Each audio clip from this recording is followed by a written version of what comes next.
सभे मगहिया भाई बहन के भुलेटन काका के राम राम आथिन मगहिया खबर में सुनथिन देश दुनिया के खबर।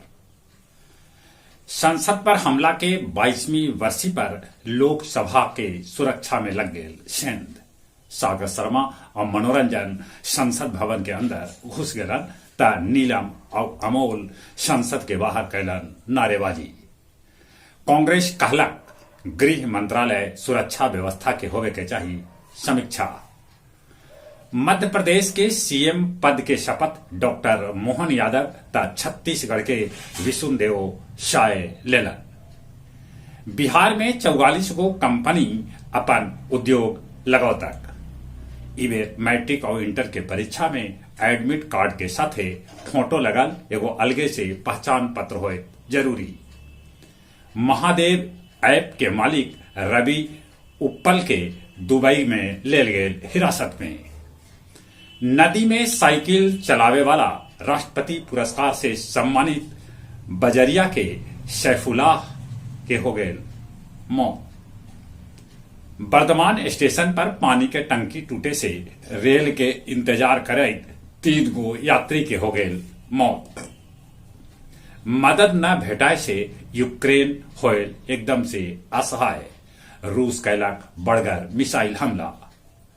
डोनाल्ड टस्क पोलैंड के नया प्रधानमंत्री बनावल गेलन। बिजनेस कनेक्ट 2023 में रूसी उद्योगपति बरियुकोव यूरी हिंदी में कहलन नमस्ते बिहार।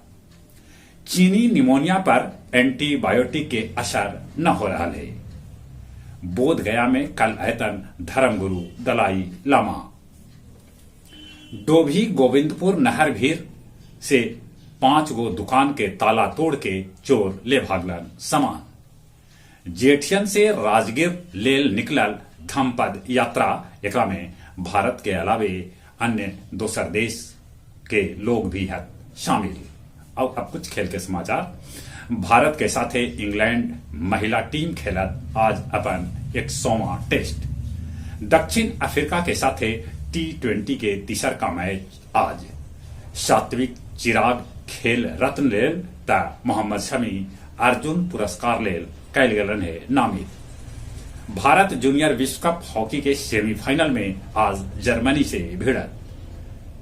विजय हरारे ट्रॉफी के फाइनल में पहुंच गए है तमिलनाडु। चलित एक बार फिर से अपने सभे के भुलेटन काका के राम राम।